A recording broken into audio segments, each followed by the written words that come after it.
Hi guys, it's always a pleasure to hear from Sir John Cutice because he is the polling expert. Now, he was asked about Labour's chances in Wales next year and also what this means for Keir Starmer. Now, Labour have dominated Welsh politics for about a century, but that could all change next year in 2026 as they're trying to fight off Plaid Cymru on the left and Reform UK on the right. Have a listen. Labour, could be wiped out, at least decimated in Wales for the first time in over 100 years. What would that mean for Keir Starmer's premiership? What would it mean for Labour's base going forward? Well, of course, one of the things that was true of the last general election is the Labour Party did rather badly in places where it was trying to defend. And of course, it did particularly badly in places with a large number of Muslim voters. It didn't do particularly well in Wales in the general election. The truth is, at the moment, in terms of who's going to be the largest party, it looks like to be more likely. I mean, the polls are somewhat divergent. I think we should say this straight away. But it's clear that it's quite possible that for the first time in more than a century, that Labour will not come first in terms of votes and therefore also in seats, because it's now a pure PR system, and that it's possible that Reform will be the largest party. That doesn't mean Reform are going to form the next Welsh government. Still Plaid Cymru as well. Because the Conservatives will be the only party who would help Reform to form a government, and they are unlikely to have the seats between them.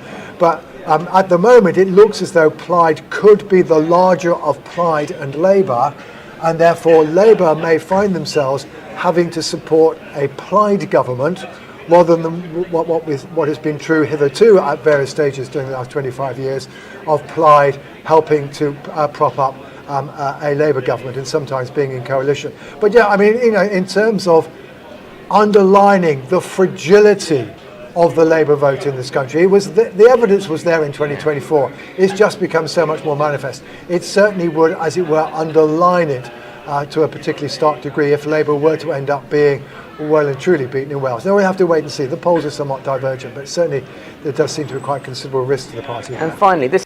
So unfortunately, he didn't mention what this means for Keir Starmer, but we can sort of see ourselves what this would mean for Keir Starmer if Labour lost control for the first time, had not dominated Wales for the first time in over 100 years. This would be pretty bad for Starmer, and there would be growing pressure on him to resign and be replaced by somebody perhaps on the left. If Plaid do really well and they form a government on their own, then they would be extremely happy with that. This would be absolutely disastrous for Labour. But if at least Labour can form a government with Plaid, it would soften the blow somewhat.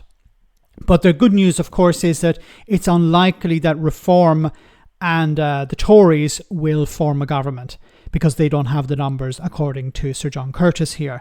So while Farage is pushing hard and he may do very well in Wales, it seems unlikely that they would have enough votes to form a government. And that would be a disaster for the people of Wales. But for Keir Starmer, I think once again we're going to see more pressure applied to him, and we're going to hear more talk of a leadership challenge.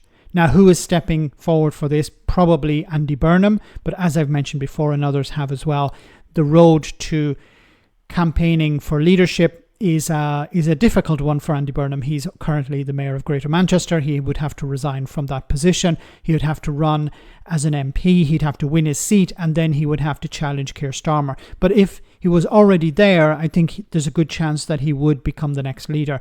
And there needs to be a change of direction. I think we're going to hear calls for a change of direction between now and 2026.